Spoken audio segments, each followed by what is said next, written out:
Abra sua Bíblia no livro de 2 Samuel, capítulo de número 12, por favor. Eu vou estar falando hoje sobre lidando com as feridas do adultério. Lidando com as feridas do adultério. Se este assunto não fosse importante, não estaria no Decálogo. Quando Deus escreveu os 10 mandamentos, Ele incluiu este mandamento: não adulterarás. Por quê? Segundo Samuel, capítulo 12, relata a triste história de um homem. Ele estava com 50 anos. Ele estava vivendo o auge da sua carreira como líder, como governador. Aos 50 anos, ele estava celebrando muitas e muitas vitórias, e por que não dizer que Davi estava vivendo o seu melhor momento. E aí a palavra do Senhor diz assim, capítulo 11, decorrido um ano, capítulo 11, verso 1, decorrido um ano no tempo em que os reis costumavam sair para a guerra, enviou Davi a Joabe e seus servos com ele e a todo Israel, que destruíram os filhos de Aminom e sitiaram Rabá, porém Davi ficou em Jerusalém. Presta atenção, Davi deveria estar na guerra, mas ele abre mão de estar na guerra, envia um subalterno, Joabe, com todo o exército, e ele prefere ficar em casa, vivendo uma ociosidade muito destrutiva.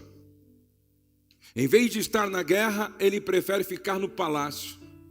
No verso de número 2, uma tarde levantou-se Davi do seu leito e andava passeando no terraço da casa real. Daí viu uma mulher que estava tomando banho, estava nua, estava com o seu corpo à mostra. Era ela muito formosa. Davi está na varanda, olha uma mulher tomando banho, nua, atraente, sedutora, convidativa. Verso 3, Davi mandou perguntar quem era. Disseram-lhe, é Betseba, filha de Eliã e mulher de Urias, o heteu. Davi mandou perguntar quem era.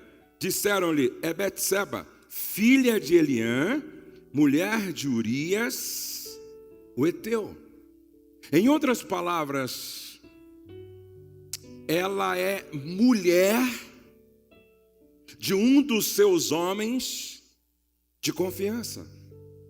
Ela é esposa de um dos mais leais guerreiros que você tem. Ela é esposa de um dos caras mais fiel a ti. No verso de número 4, então enviou Davi mensageiros que a trouxessem. Ela veio e ele se deitou com ela. Tendo-se ela purificado da sua imundícia, voltou para casa. Verso 5, a mulher ficou grávida e mandou dizer a Davi, estou grávida. E o que acontece na sequência? Na sequência, ele comete um homicídio, tentando resolver um problema que não dava para esconder. Ele arma uma situação para que Urias, o marido de Betseba, fosse morto. Então ele não só comete um adultério, mas ele comete também um assassinato. O próprio Natã, ao confrontá-lo, fala sobre isso. Olha em que estado Davi está. E não bastando isso, Davi consegue viver essa mentira para si mesmo 1 ano, até que ele é confrontado pelo profeta Natã, cai em si, e aí você lê o Salmo 51 e você pode entender o estado em que Davi estava quando ele caiu em si e tomou consciência da tragédia, da bobagem, da besteira que ele havia feito. A palavra do Senhor em Hebreus 13:4 diz assim: digno de honra entre todos seja o matrimônio, bem como o leite sem mácula, porque Deus julgará os impuros e adúlteros. Deus julgará os impuros e adúlteros. Provérbios 6:32 diz: mas o homem que comete adultério não tem juízo, todo aquele que assim procede a si mesmo se destrói. Não diz que destrói o outro apenas, não diz que destrói o casamento, a família apenas, está dito que a si mesmo se destrói. O dicionário da língua portuguesa define adultério como violação, transgressão de regra de fidelidade conjugal, imposta aos cônjuges pelo contrato matrimonial, cujo princípio consiste em não manterem relações carnais com outrem fora do casamento. O adultério é um pecado com implicações devastadoras e perdas irreparáveis. Se os homens e as mulheres parassem para calcular o impacto dessa quebra de aliança, com certeza eles viveriam com mais prudências. Vamos pensar um pouco sobre as causas do adultério, as consequências do adultério e a cura para as feridas provocadas pelo adultério. Essa palavra, ela tem caráter preventivo. Quem está em pé, olhe para que não caia. E esta palavra tem um aspecto também terapêutico, curador, mas, sobretudo, é um alerta, é um aviso, é um tocar da buzina em Sião. Existem 7 possíveis causas não neuróticas do adultério.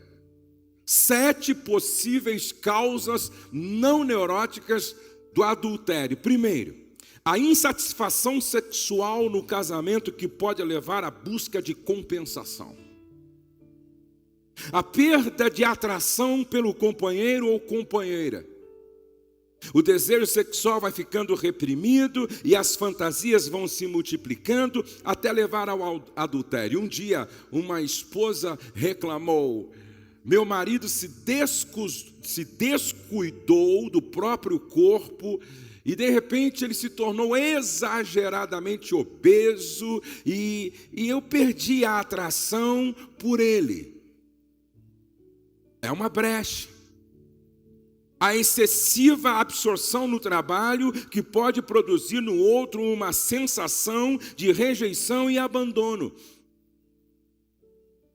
O tédio que vem da repetição, da rotina, que gera indiferença sexual e emocional. Extensos períodos de ausência. A pressão do estar longe de casa durante longos períodos de tempo pode ser esmagadora. É por isso que o índice de adultério e infidelidade entre os caminhoneiros, muitas vezes pilotos de avião ou quem trabalha em empresas aéreas, por causa do longo período de tempo que fica fora de casa, longe do cônjuge e convivendo com outras pessoas. Essa pode ser uma causa. Extensos períodos de ausência. Doenças físicas de vários tipos. Gestações sucessivas. A ausência de temor a Deus. Agora preste atenção. Apesar de tudo o que eu disse, vulnerabilizar o casal, expondo os dois a esta possibilidade, nada justifica o pecado de adultério. Porque se você ler a história de José, você vai perceber que ele passou por solidão, ele passou por tentação, ele passou por diversas possibilidades, mas dentro dele havia uma coisa chamada temor a Deus. Agora, quais são as 7 causas neuróticas do adultério? 7 causas neuróticas, que já não tem nada a ver com as causas não neuróticas. Os mimados são aqueles que acreditam que precisam de tudo o que desejam. Encaram caprichos temporários como necessidades básicas. Os casos nunca correspondem às suas expectativas, que são, aliás, irreais. É a síndrome do final de semana perfeito. Os narcisistas, eles se consideram irresistíveis, têm uma necessidade constante de reconhecimento, de admiração, uma enorme preocupação consigo mesmos, uma total incapacidade de corresponder. Os fujões são aquelas pessoas que estão fugindo não apenas de si mesmas, mas da própria vida. Os imaturos são os que, através da infidelidade, procuram afirmar, provar eternamente sua masculinidade ou ela feminilidade. Os inseguros são pessoas que se autodesvalorizam, não se respeitam, não têm autoestima, usam o adultério como fuga. Os vazios são os que sofrem de um grande vazio existencial e se recusam a dar um sentido para a própria vida. Estes vão tendo relacionamento promíscuos para encobrir a falta de nexo dentro de si mesmos. Os vingativos são os que traem, tendo como motivação um sentimento de vingança. Então, causas neuróticas: os mimados, os narcisistas, os fujões, os imaturos, os inseguros, os vazios e os vingativos. Em outras palavras, falta conversão,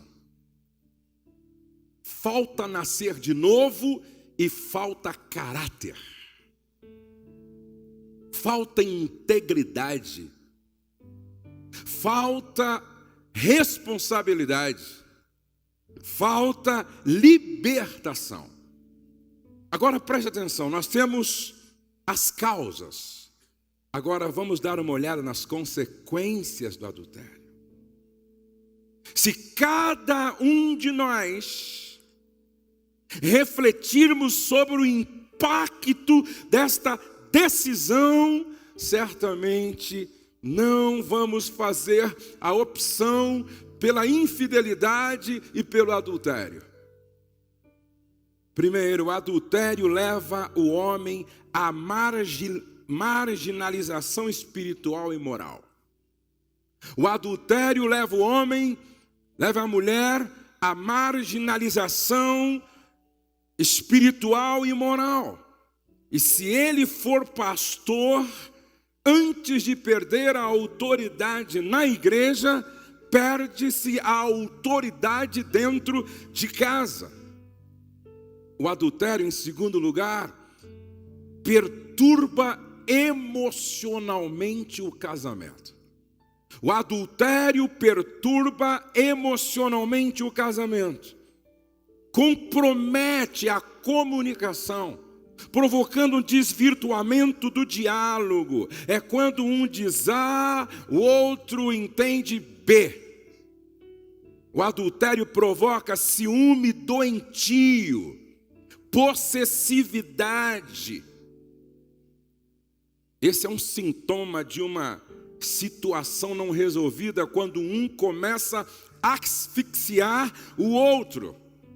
O adultério, número 3, endemoniza a cama do casal. O adultério endemoniza a cama do casal. A Bíblia diz em Hebreus 13: digno de honra seja o leito sem mácula, sem pecado, sem adultério, sem infidelidade conjugal, porque o adultério endemoniza a cama do casal, produzindo primeiro, inibição sexual. Segundo, interrupção sexual. Terceiro, aversão sexual. É da natureza desse espírito que se infiltra no relacionamento fazer com que cada vez mais o desejo sexual migre de dentro para fora do casamento. Uma situação de adultério começa a afetar as áreas da vida da pessoa, espiritual, emocional e moral. Agora, o que vem a seguir eu gostaria que você refletisse, guardasse e pensasse. Presta atenção. Em quarto lugar, o adultério desprotege sexualmente a vida dos filhos, deixando-os suscetíveis a diversas possibilidades de perseguições e abusos sexuais. Eu vou repetir. O adultério desprotege sexualmente a vida dos filhos. Dá uma olhada para a história de Davi. No capítulo 11, ele comete esse pecado de infidelidade, quebra da aliança, de adultério. E logo em seguida, começa a acontecer tragédias na vida dos seus filhos. Um irmão, meio-irmão, estupra a própria irmã, Tamar. Interessante. Faz assim, todos, por favor, fazem assim, ó, todos. Isso aqui é pedagógico, hein? Faz assim, ó, todos fazem assim, ó. Cadê o fotógrafo aí? Cadê o fotógrafo? Alguém aí, Eric, dá um grito pro fotógrafo. Essa é uma boa hora para tirar uma foto aqui, ó. Faz assim, todos assim, por favor. Preste atenção que casamento é cobertura. Repete comigo, casamento é cobertura. Aliança protege. Agora, aqui está o marido, aqui está a esposa. Presta atenção, aqui está o marido e aqui está a esposa. Se o marido cai, como é que fica a cobertura? Como é que fica o telhado? Olha aqui, ó, aqui, marido e esposa. Se o marido cai, a casa fica desprotegida, sim ou não? Então faz assim, fica agora aqui. Faça com que uma das suas mãos caia assim, ó. Duas coisas aconteceram aqui. A casa ficou desprotegida e a esposa perdeu apoio. Olha como isso é sério, preste atenção. A casa ficou desprotegida e a esposa perdeu apoio. Agora eu pergunto, no mundo espiritual, qual a próxima consequência? No mundo moral, qual a próxima consequência? Uma mulher sem apoio. Ela está correndo um sério risco por causa desta vulnerabilização de ter o mesmo problema. Vou repetir, o adultério desprotege sexualmente os filhos. O abuso de um filho ou de uma filha quase sempre está associado a um adultério dos pais. Eu disse quase sempre, não estou generalizando, porém, de 30 a 60% das pessoas que sofrem abuso, quando você vai tratá-las e pergunta, quando você sofreu esse abuso, como estava o casamento dos teus pais? Na maioria das vezes, de 30 a 60%, elas dizem, na fase em que no tempo em que eu sofri o abuso, os meus pais estavam vivendo uma crise por causa de uma infidelidade, por causa de um adultério. O adultério dos pais expõe os filhos a essa perseguição e abusos sexuais. O que muitos não sabem é que o casamento é como o telhado da casa. Em quinto lugar, o adultério de um dos cônjuges expõe o cônjuge vítima da traição na mesma situação. É muito comum a gente estar aconselhando um casal, e quando o marido confessa um adultério, ou melhor, quando a esposa confessa um adultério, é muito comum a gente ouvir isso. O marido adulterou primeiro. É muito comum ouvir isso. A esposa cometeu um adultério, e aí você vai ver a história dos dois, o marido... Por quê? Porque era assim no início. Aí um caiu, aí o outro ficou sem apoio, sem sustentação. E o diabo, tudo o que ele quer é encontrar essa brecha. Tudo o que o diabo quer é encontrar essas vulnerabilidades para implodir a relação. Agora escute, número 6, o adultério afeta diretamente a vida financeira da família. O dinheiro começa a ser desviado para a imoralidade. A tendência ao espírito de adultério levar a família à bancarrota financeira. A primeira área do casal que começa a ser destruída é a financeira. Você vai me ouvir falar amanhã sobre a nossa casa de recuperação de casamentos.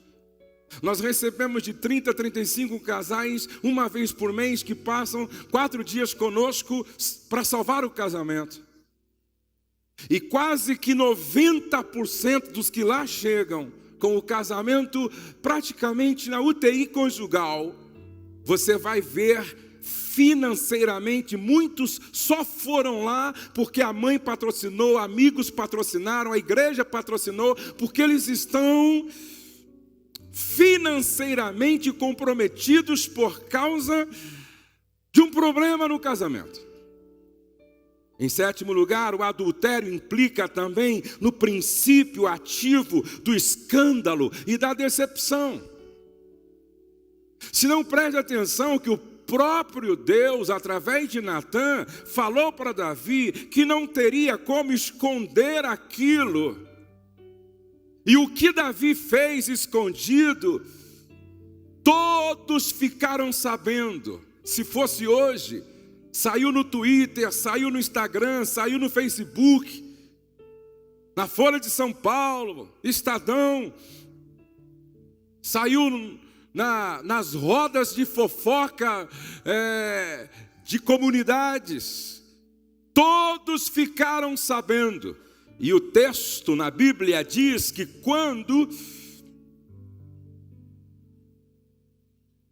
Davi estava saindo do palácio para não ser morto pelo próprio filho, que havia usurpado, tomado o seu lugar, ele foi sendo apedrejado por Simei.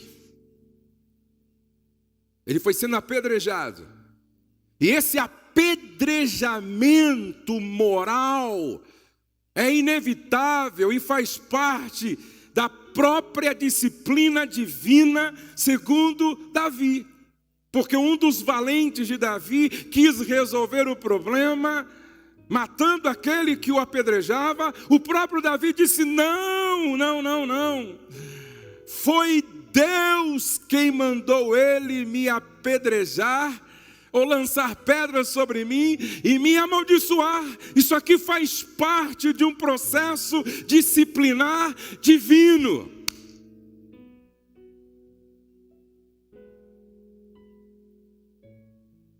Todo adultério, todo adúltero, invariavelmente terá de enfrentar um tempo de exposição, de apedrejamento, mais cedo ou mais tarde. Aquilo que foi feito às escondidas será apregoado nos telhados. Esse é o princípio ativo de construir um escândalo. Se a pessoa insistir em esconder, isso vai funcionar como uma bomba relógio. Vai estourar. A ferida produzida, agora é bom que todos ouçam isso. Todos ouçam isso. Se você não precisa hoje, é preventivo e você pode ser canal, instrumento de Deus para ajudar alguém. A ferida produzida pelo adultério é tão internalizada que demanda uma intervenção cirúrgica. Não tem como ser diferente. Essa ferida internalizada pelo adultério cobra, exige, impõe uma intervenção cirúrgica, ou seja, não tem como você confessar um adultério sem que você fira a pessoa que foi traída e que o casamento sofra uma profunda ferida. Não me esqueço que estava diante de mim um casal e eu o chamei para um aconselhamento. E eu disse para os dois: aqui só a verdade. Eu não tenho tempo a perder com mentiras e nem vocês. A mentira, ela tem medo da luz e não suporta o tempo. A verdade não tem medo da luz e é filha do tempo. E eu olhei nos olhos dele e disse: aqui só a verdade. Você está disposto a falar só a verdade? Ele disse: será que a minha esposa vai suportar toda a verdade? Eu perguntei para ela: você quer continuar sendo enganada? Você quer viver uma mentira ou você quer a verdade? Ela disse: eu quero ouvir toda a verdade. E quando ele começou a contar o seu problema de infidelidade, de adultério, na hora ela sofreu lá um choque psíquico e ficou muda. Perdeu a voz por vários dias.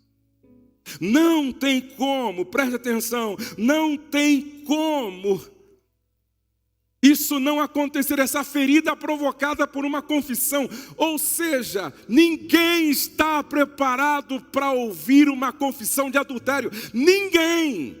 Mostre-me a mulher que mais ora na igreja. Mostre-me o homem que mais ora na igreja e que está pronto, preparado. Pode falar que eu estou anestesiado. Não existe. Por mais dolorosa que seja essa ferida, é a ferida do médico, é a ferida da cruz, é a ferida que sara, é a ferida que cura, é a ferida que liberta. Para restituir tudo o que foi perdido, aquele que adulterou terá que passar pelo caminho da confissão. Me lembro um dia que eu estava voltando para casa, e porque eu trabalho muito com a mídia, televisão, rádio, redes sociais, YouTube, muita gente me conhece. Aí eu parei assim, no posto de gasolina numa cidade, e disse para o frentista: por favor, coloca combustível no meu carro. Ele me reconheceu, e ele olhou para mim e disse assim: pastor Josué? Eu disse: sim, querido, pequei. Eu achei engraçado, porque falei: meu Deus, estou vendo o cara hoje. E aí ele já começou assim: pequei, pastor, adulterei. O que eu faço, pastor? Eu já confessei para o meu pastor. O senhor acha que eu devo confessar para minha mulher também? Ou só pelo fato de ter confessado para o meu pastor já está tudo resolvido? Eu disse: com quem você tem uma aliança? Você quebrou a aliança com o pastor ou com a sua esposa? Com a minha esposa, então. Você tem que confessar para a tua mulher. Aí ele disse: meu Deus, você não conhece minha mulher? Se eu confessar para ela, pastor, meu casamento acabou. Meu casamento acaba. Eu disse: não, seu casamento já acabou. Você vai tentar agora a reconstruir. Preste atenção, gente. Se há alguma chance de salvar o casamento, é com a verdade, trazendo tudo à luz. Olhem para cá, por favor. Vocês ouviram bem o que a Helena Tanuri disse ontem? O diabo trabalha no escuro. O diabo trabalha na obscuridade. O diabo opera na mentira, porque ele é o pai da mentira. trevas é área de jurisdição de Satanás. Deus trabalha com legalidade e o diabo também.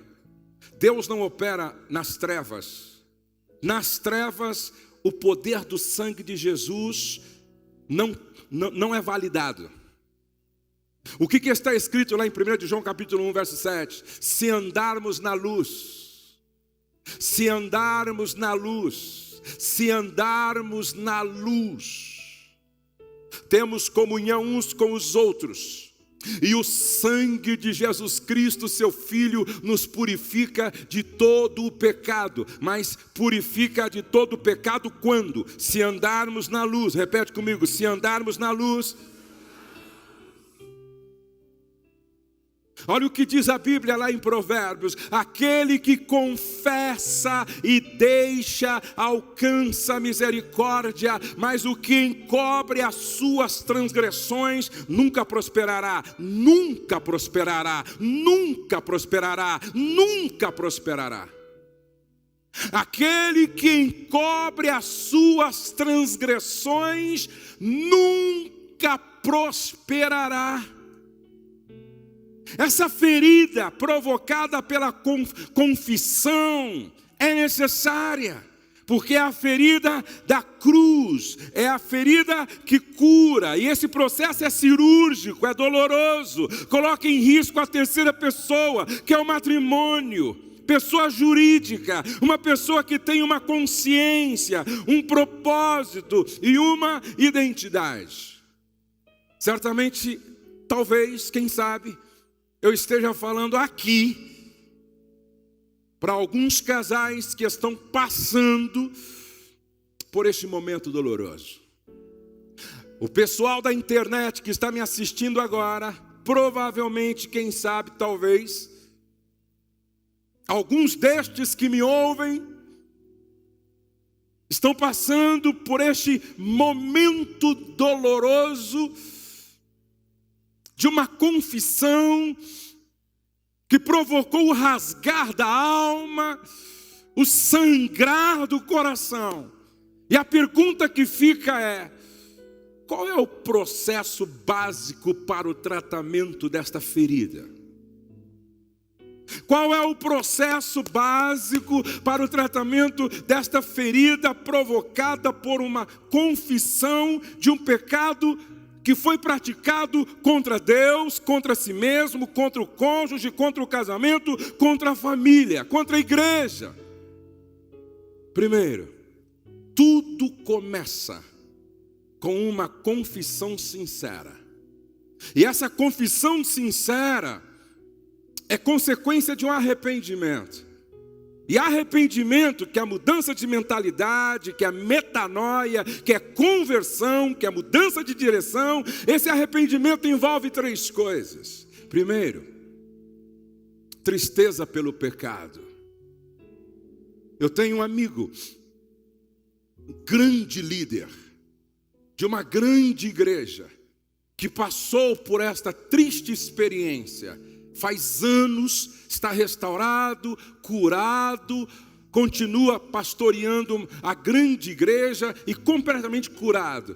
Ele até hoje, quando conversa comigo, e esse assunto vem à tona até hoje, depois de anos, ele diz: ah, Josué, se eu pudesse voltar lá atrás, eu não daria mole, eu não faria o que fiz, eu não cairia naquele laço. Até hoje, esse assunto provoca nele dor, tristeza pelo pecado. Segundo, confissão sincera. Terceiro, abandono do pecado. Então, o processo básico para tratar esta ferida começa com uma confissão sincera. O que encobre as suas transgressões nunca prosperará, mas aquele que as confessa e deixa alcança misericórdia. Eu não conheço um casal que tenha confessado e o casamento não tenha sido restaurado. Eu não conheço um casal que com sinceridade experimentou essa conversão, essa metanoia, esse arrependimento e foi sincero. Eu não conheço tanto homem que confessou, tanta mulher que confessou. Eu não conheço um que confessou sinceramente e não foi abraçado pela graça de Deus. Segundo, essa confissão sincera precisa ser sustentada por um legítimo compromisso de mudança. Essa confissão sincera precisa ser sustentada por um legítimo compromisso com mudança. E mudança radical. Você lembra do que Jesus disse? Se a tua mão direita te faz pecar, corta. É melhor entrar no reino amputado do que no inferno com tudo. Se o teu olho direito te faz tropeçar, arranca, porque é melhor entrar no reino sem um olho do que no inferno com os dois olhos. Essa confissão sincera tem que ser acompanhada por um desejo de mudança radical. Perguntei para uma irmã: ô irmã, me segue lá no seu Facebook. Eu ministro muitas mensagens todos os dias. Ela disse: eu não tenho. Eu disse: mas por quê? Porque há 2 anos atrás foi o que me fez errar. Então eu cortei. Um dia eu perguntei para um homem: você não tem WhatsApp? Não, pastor, não uso WhatsApp. Por quê? Porque era o meu olho que me fazia pecar, então eu arranquei. É isso que Jesus está dizendo. Por que você saiu daquela empresa? Não, é porque lá meu pé estava fazendo tropeçar, então eu amputei. É mudança radical. Gente que se arrependeu e não quer mais flertar com o pecado e nem brincar com isso. Eu conheço gente que não assiste televisão, porque lá estava um gatilho que, quando acionado, levava a pecar. Em terceiro lugar, é preciso haver liberação de perdão do cônjuge traído. Não existe possibilidade alguma de cura, restauração, reconstrução que não passe pelo caminho do perdão. O caminho do perdão não é uma opção, não é opcional, é vital. É vital. Sem perdão, esquece, é impossível haver cura para estas feridas. Quarto, aquele ou aquela que confessou deve dar um tempo para o cônjuge traído digerir o golpe. Ah, pastor, eu confessei no domingo e pensei que na segunda ela já ia acordar me abraçando, beijando e me seduzindo. Quê? Ah, pastor, eu confessei na segunda e pensei que na terça ele já ia acordar me abraçando, me beijando, me seduzindo. Ei. É preciso dar um tempo para o outro assimilar o golpe. É preciso dar um tempo para o outro assimilar o golpe. A dor da traição talvez seja uma das dores mais profundas, intensas que existe.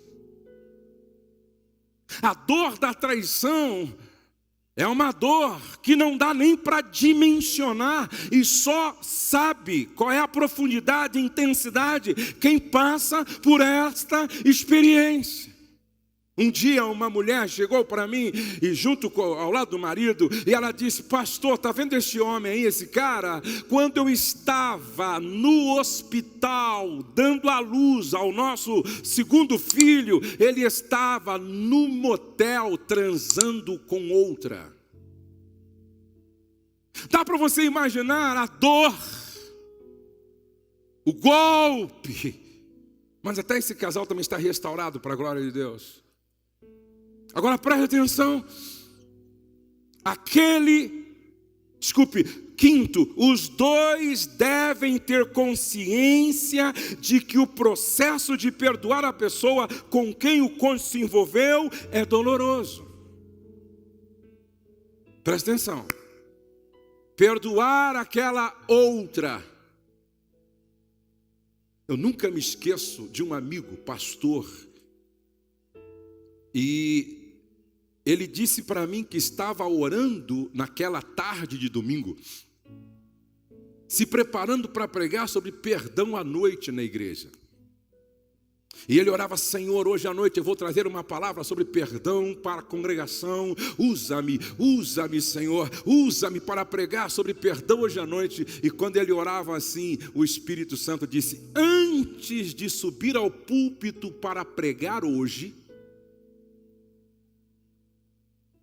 liga para o homem que se deitou com a tua esposa e diga para ele assim: eu te perdoo. Porque você não pode pregar o que você ainda não praticou. Você não pode pregar o que você ainda não viveu. Você não pode subir ao púlpito e pregar algo que você não fez ainda. Você quer que eu te use hoje à noite para falar com muita autoridade sobre perdão? E já anos tinha passado. Ligue para o homem. E se é que você perdoou seu cônjuge, perdoou a você mesmo, perdoou aquele rapaz, então liga para ele e diga: estou ligando para você apenas para lhe dizer, te perdoo. Só que esse perdoar quem foi envolvido nesse processo não é simples, é doloroso. Último lugar, o processo de reconstruir a confiança perdida. Isso aqui é difícil. O processo de reconstruir a confiança perdida. Eu costumo dizer que eu estou pregando há praticamente 30 anos. E Deus tem guardado a minha vida. E por onde eu passei até hoje, no Brasil e fora do Brasil, a graça de Deus me cobriu, o temor de Deus me protegeu, e eu nunca deixei um rastro. Agora, para destruir isso, é uma conversa boba de 1 minuto. Para destruir isso, é uma brincadeira boba de 5 minutos. Para você construir uma vida de integridade, para você construir confiança, é a longo prazo. Agora, para você destruir, é muito rápido. E para você reconstruir, vai dar trabalho.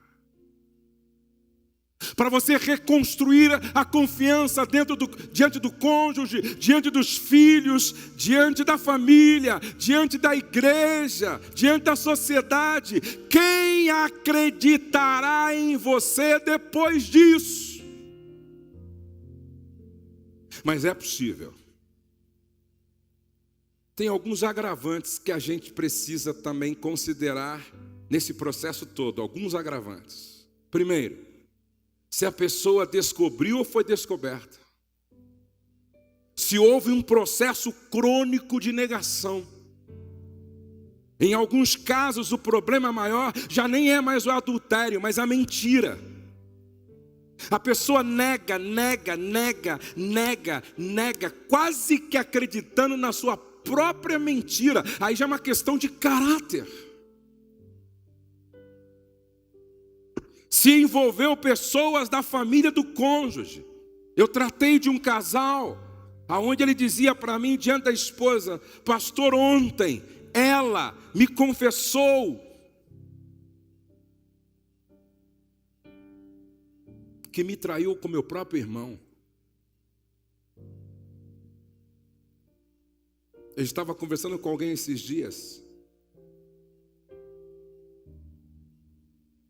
E esta pessoa me disse, um líder recebeu um WhatsApp com um filme da sua esposa tendo relação com o irmão dele. Esse cara quase que foi parar no hospital de loucos.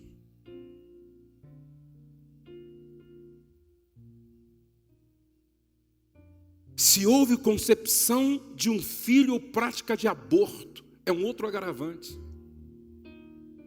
Se houve pessoas casadas envolvidas, se a pessoa ocupa alguma posição no ministério da igreja, se houve pessoa do próprio ministério, se praticou perseguição e abuso espiritual para encobrir o seu pecado, se usou informações pastorais para seduzir. Aí você me diz, pastor Josué, quais são os conselhos que Davi? Porque é interessante que Davi termina a sua história como homem segundo o coração de Deus. Presta atenção. Davi não termina a sua história como um marginal do reino. Davi não termina a sua história como um rejeitado para sempre pelo eterno. Davi não termina a sua história sendo um repugnado pelo povo. Não. Davi termina a sua história com Deus dizendo, homem segundo o meu coração. Eu creio em milagres. Eu creio no poder da graça. Eu creio no poder do perdão. Eu creio no poder do sangue de Jesus Cristo vertido na cruz do Calvário. E eu creio que todos nós podemos, apesar das falhas, terminar nossa história com uma declaração do Pai: este é o meu filho amado.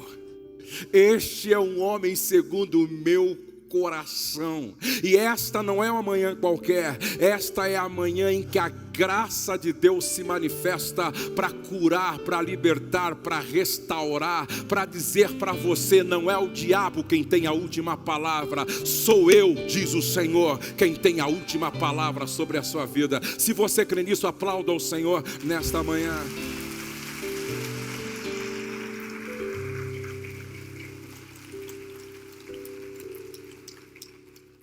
Se Davi estivesse entre nós e pudesse nos dar um conselho a partir da sua experiência, talvez ele diria assim: cuidado com o seu tempo livre. Eu não soube lidar com o meu tempo livre. Cuidado com a sua ociosidade, com o seu tempo de férias, suas viagens, porque um caso pode começar no intervalo para um café, para um almoço. Um caso pode começar num período de férias com outros casais. Um caso pode começar quando você menos espera. Por isso, cuidado com o seu tempo livre. Davi diria: eu errei, porque eu parei no lugar errado, na hora errada, e olhei na direção errada. Repete comigo: lugar errado, hora errada, olhando para o errado. A pornografia hoje tem sido essa varanda expondo lá embaixo aquilo que te seduz, que te provoca. Os nossos olhos são as portas de acesso para a nossa alma. E o problema da pornografia é que é uma maneira de o diabo plantar em homens e mulheres a semente do adultério, da infidelidade, da imoralidade. E hoje é assustador os homens viciados na prática da masturbação, estimulados pela pornografia. E já há um estudo que diz que o vício, certo, na prática da masturbação, por causa da pornografia, ou por causa da pornografia que se masturba, já é comparado ao vício de cocaína. Ou seja, é comparado ao vício de cocaína. Porque, na verdade, o viciado em cocaína está viciado em dopamina. O viciado em pornografia e masturbação é um viciado também em dopamina. E as doses têm que ser cada vez maior, até que se sofra uma overdose.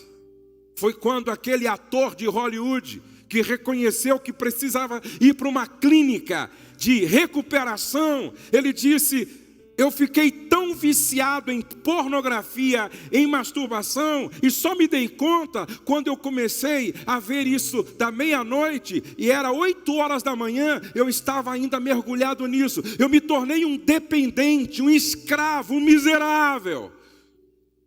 E ele precisou ir para uma clínica de recuperação para dizer agora que me parece que há alguns anos que ele está limpo, que ele está liberto. Preste atenção que por detrás, muitas vezes, de um adultério, de uma pedofilia, de um estupro, está uma pessoa que mergulhou nesse mundo podre, imoral, satânico e maligno, que quer sequestrar, como foi pregado ontem, nossa família, nosso casamento, a nossa vida, a nossa paz, nossa alegria, nossos filhos.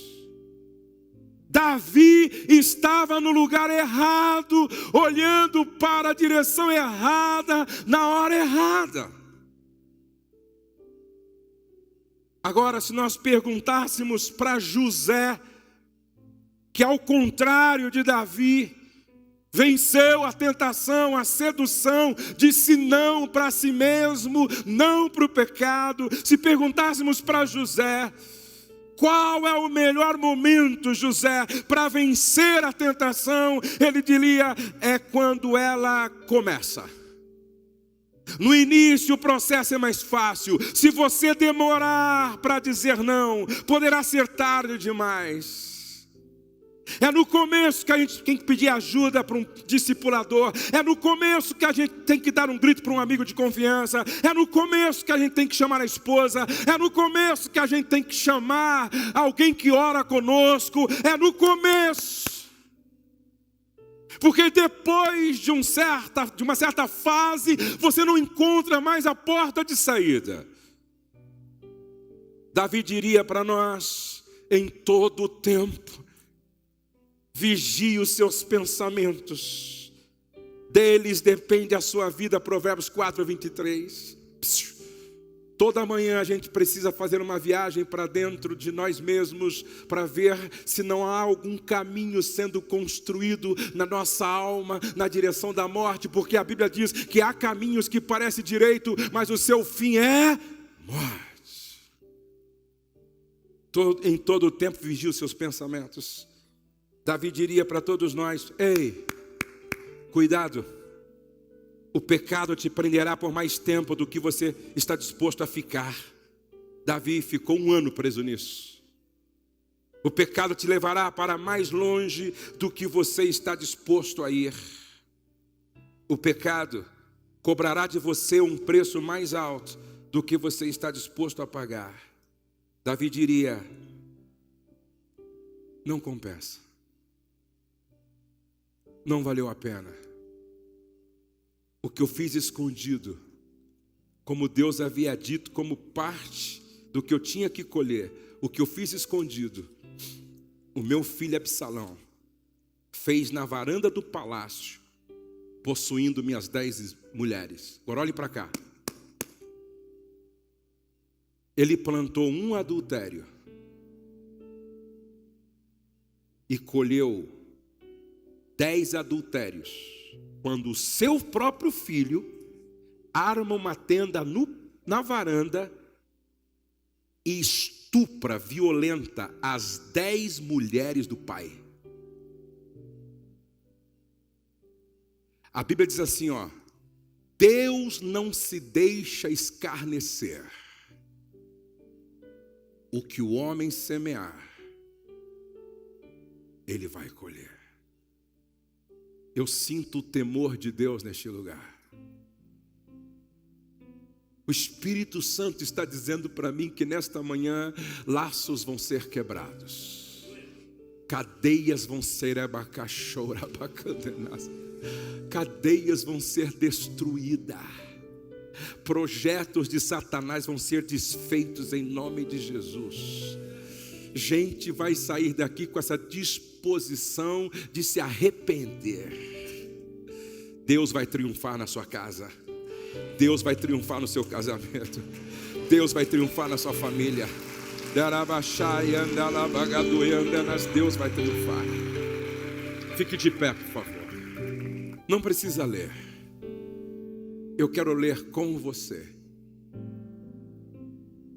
Tem gente que chegou aqui vivendo a experiência de algo que já aconteceu.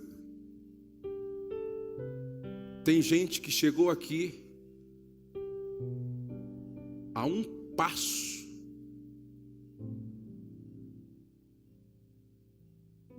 de um adultério. Tem gente que chegou aqui querendo resolver esse problema hoje.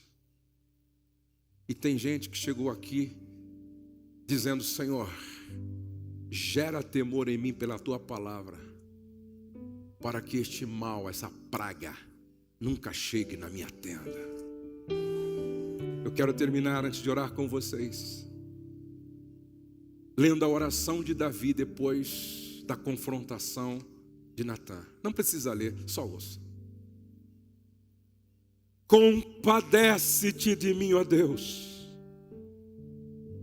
segundo a tua benignidade, segundo a multidão das tuas misericórdias, apaga as minhas transgressões. Lava-me completamente da minha iniquidade, purifica-me do meu pecado. Pois eu conheço as minhas transgressões e o meu pecado está sempre diante de mim. Não adianta. Pequei contra ti somente fiz o que é mal perante os teus olhos, e de maneira que serás tido por justo no teu falar e puro no teu julgar. Eu nasci na iniquidade, em pecado me concebeu minha mãe. Eis que te comprases na verdade, no íntimo e no recôndito me faz conhecer a sabedoria. Purifica-me com esopo e ficarei limpo. Lava-me e ficarei mais alvo que a neve. Faz-me ouvir júbilo e alegria, para que exultem os ossos que esmagaste. Esconde o rosto dos meus pecados e apaga todas as minhas iniquidades. Cria em mim, ó Deus, um coração puro e renova dentro de mim um espírito inabalável. Cria em mim, ó Deus, um coração puro. Ore comigo, por favor. Cria em mim, ó Deus, um coração puro. Outra vez. Cria em mim, ó Deus, um coração puro. Outra vez. Cria em mim, ó Deus, um coração puro e renova dentro de mim um espírito inabalável. Não me repulses da tua presença, nem me retires do teu Santo Espírito. Restitui-me a alegria da tua salvação e sustenta-me com espírito voluntário. Então ensinarei aos transgressores os teus caminhos, e os pecadores se converterão a ti. Livra-me dos crimes de sangue, ó Deus, Deus da minha salvação, e a minha justiça exultará a tua justiça. Abre-me, Senhor, os meus lábios, e a minha boca manifestará os teus louvores.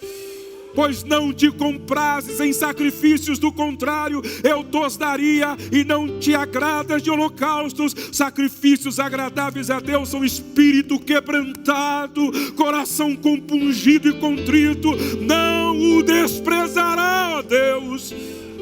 Faze bem a Sião, segundo a tua vontade, edifica os muros de Jerusalém, então te agradarás os sacrifícios de justiça, dos holocaustos e das ofertas queimadas, e sobre o teu altar e se oferecerão novilhos. Sabe por que Davi escreveu isso aqui? Porque ele estava dizendo no mundo espiritual: se o meu pecado foi escandaloso, o meu arrependimento vai ser mais escandaloso ainda, mais escandaloso ainda, mais escandaloso ainda, mais escandaloso ainda, mais escandaloso ainda. Esse é o homem admirado por Israel, para o qual Deus disse: homem segundo o meu coração. Eu vou orar por 3 grupos aqui hoje. Primeiro grupo: você está vivendo essa experiência da confissão de adultério. Segundo grupo: você está muito próximo e hoje você quer tomar uma decisão de romper com isso em nome de Jesus. Terceiro grupo: você quer apenas hoje dizer: Senhor, que nunca falte no meu coração temor. Eu não quero pecar contra Ti, contra a minha esposa, contra a minha família, meus filhos, a igreja, contra mim mesmo. Todos vocês que querem orar comigo, vem aqui na frente. Nós vamos orar ao Senhor. Venha com seu cônjuge. Todos que querem orar comigo nesse sentido, nessas 3 direções, vem aqui na frente. Nós vamos orar juntos.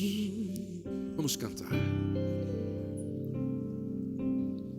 Quero voltar ao início de tudo, encontrar-me contigo, Senhor.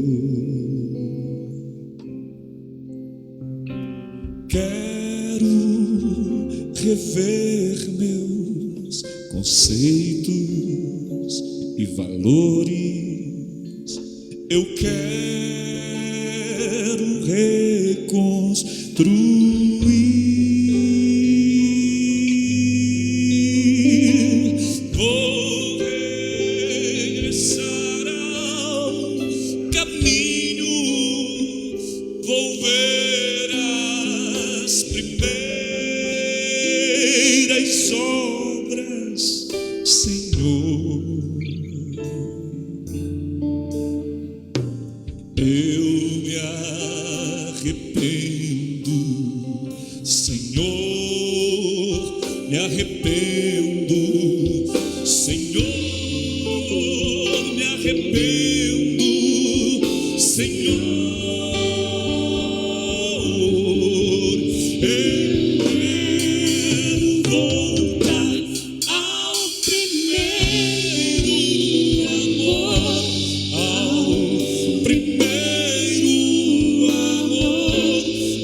Que o nosso olhar seja um olhar de graça nessa manhã.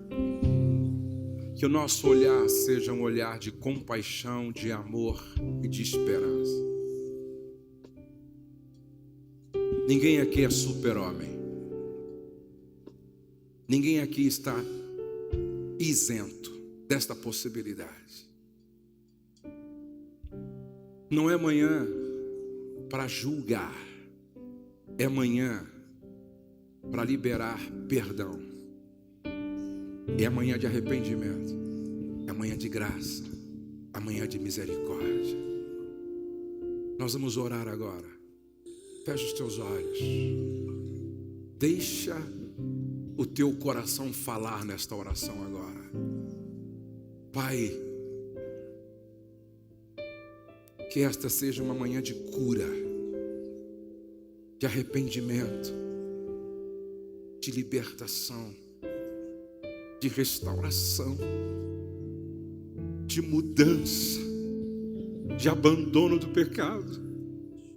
Abraça cada um de nós hoje, independente aqui de quem quer que seja. Todos são teus filhos. Abraça, Senhor. Abraça este homem agora, Senhor. Abraça essa mulher agora, Senhor. Abraça esse casal agora, Senhor. Aplica o poder do sangue vertido na cruz do Calvário. Aplica o poder do sangue derramado na cruz do Calvário. Vai levantando o que está prostrado. Vai despertando a consciência adormecida. Vai enchendo o que está vazio da tua presença e da tua graça e do teu Espírito. Começa a escrever uma nova história a partir desta manhã. Glorifica o teu nome de forma extraordinária, transformando, restaurando, levantando, provocando, ó Deus, desejo de servir-te melhor. Coloca dentro de nós temor pela tua palavra, Senhor. Aqueles que precisam de restauração, restaura. Aqueles que precisam de renovação, renova. Aqueles que precisam de fortalecimento, fortalece. Mas que todos nós saímos daqui poderosamente tocados por esta palavra, instruídos por esta palavra, e que possamos levar a sério esta palavra, e que esta verdade traga para as nossas vidas libertação. Pai, eu abençoo cada esposa, eu abençoo cada marido e declaro que restaurados, declaro transformados, declaro curados para louvor e glória no nome de Jesus. Eu gostaria que você desse um abraço e fizesse uma oração de 2 minutos junto com o seu cônjuge, de frente. Abraça o seu cônjuge de frente assim. O pastor Nagai vai estar cantando essa canção. Você vai estar orando 2 minutos e pode sair para o intervalo, e Deus abençoe.